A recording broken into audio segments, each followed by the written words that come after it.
pangalan ng grupo? Let's Walk Movers! Sino ba ang idol nyo sa pagsasayaw? G-Force po. Hambay! Dito si Teacher G. Thank you. Kayo ba ready na? Opo! Break a leg.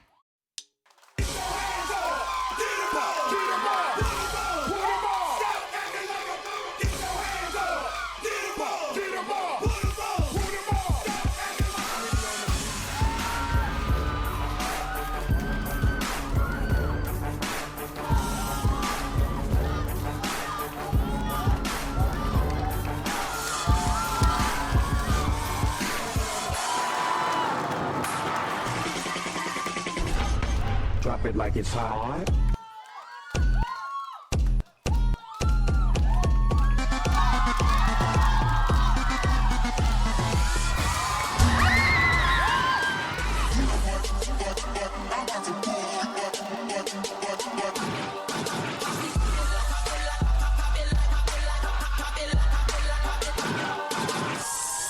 Turn down for what? Bust the rhyme now. MOP now. What you want? What you want now? What you want now? What you want now? What you want? No, that fool. They wanna act stupid gun, stupid gun. My anaconda don't. My anaconda don't. Oh my gosh. Look at her. Look at her. West One Movers! Ayun naman pala, hataw kong hataw, no? Ang pinagtataka ko lang, mga kapamilya, lahat tayo napasayaw, maliban kay Sir Andy. Sir Andy, ba't hindi niyo po tinapakan ang inyong stomp pad? Nagumpisang maganda. Pero tumaas. Pero pagdating dun sa last 15 seconds nung sayaw nyo, parang bumagsak ng konting sayaw. Pero Maraming alam good mo, points Sir ako Andy, nakita. Ha? hindi ko rin naman nagustuhan yung ending nila. Pero alam mo, yung commitment na meron sila as a group, kitang-kita ko. Yung passion na meron sila as a group, kitang-kita ko rin. So, I don't think the last part will affect yung pagtapak dyan. Ako naman, sa pinakita nyong talent, I'm sure proud ng mga magulang nyo sa inyo. Kasi sinabi nyo sa amin kanina, ang idol nyo, G-Force. Ano ba ginagawa ng G-Force? Magaling sila sumayaw. Napakalinis nilang sumayaw.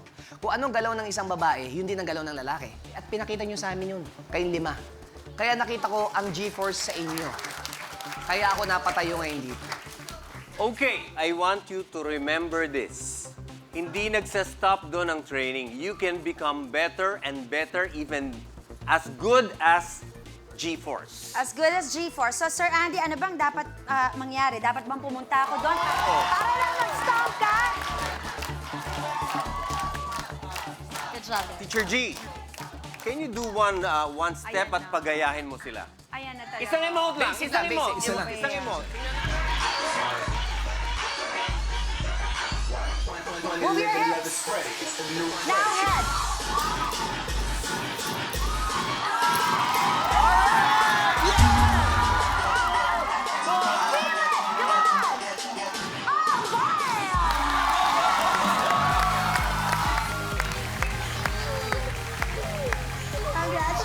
Congratulations.